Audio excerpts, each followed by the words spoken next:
Today, Jordan Carl will be presenting the con. I'm Jordan, and this is my partner Brittany. We are representing the con. And I'll start with speech. Our environment is failing, which means our world is failing. If our world fails, we are worthless. We need to realize the danger we are in. According to the United Nations News Center, 60% of our Earth is being degraded by our and will increase until all of our natural resources are gone. The reduction of poverty throughout our world is spreading greatly and will continue to in the future. It is time that our leaders, as well as the United Nations, focus their attention to the rapid growth of neglect of the environment. The UN has made a commitment to all people, and in protecting our precious surrounding environment, we will save all people, not just the poor. Okay, so you have stated that the environment is failing. So what about the people impoverished?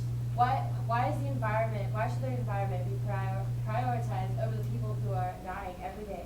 There are hundreds of reasons why the environment should be prioritized over the people. First of all, the people living in poverty have to rely more on the environment for their day-to-day Yeah, but the needs. people living in poverty are causing the environmental problems How are they causing the environmental they're problems? excreting their The waste. people who- No, they're excreting their waste into lakes, which is causing like bacterial buildup in the lakes, which is causing environmental problems.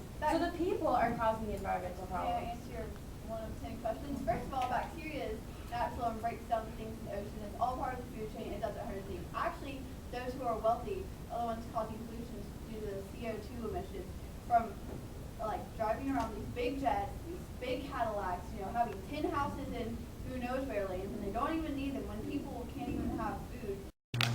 This is part 2 of the debate, okay? And this is more of, instead of a formal debate, this is more of trying to have an open discussion so all students, regardless of your level of speech, can actually engage in this debate.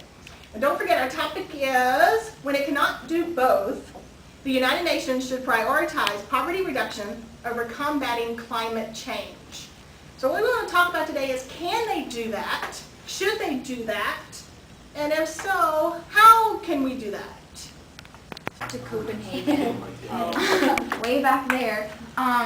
Okay, so if Copenhagen will work, if the people just come together, if everyone, all the presidents, whatever you want to call them, from all the different nations in the United Nations come together because they are in the United Nations and you want to be in the United Nations, you kind of have to have the same thinking as everyone else in the United Nations.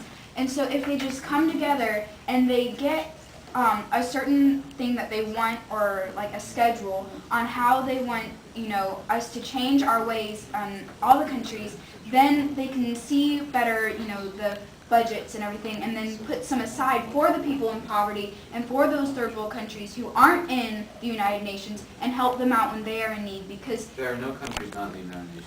Excuse me? There are no countries not in the United Nations. There are countries that are not in the United Nations. Not every country is a part of the United Nations. You have to be a democracy to be part of the United Nations. Alright, what were you going to say?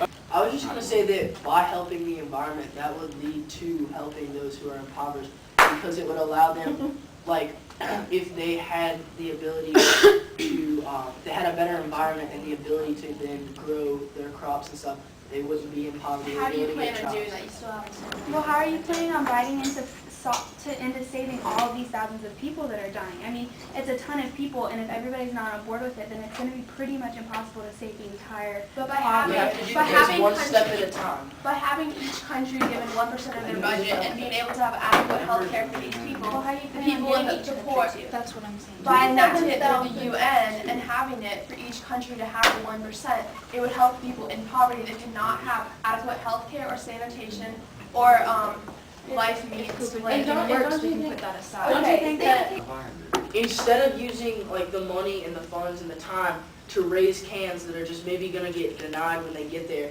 or that'll only help for just a certain amount of time, instead of taking that time, why wouldn't we put that towards like fixing their environment, cleaning the things, like taking don't know how to It's clean a class education. I the have no health clue. of these people aren't going to be immediately solved, but like they'll be, okay, let's say I'm sitting here and I haven't eaten in a week, and I eat one meal, and then, okay, I've had one meal, so I'm good for one day, and then for the next week, I don't have anything to eat. So it would be better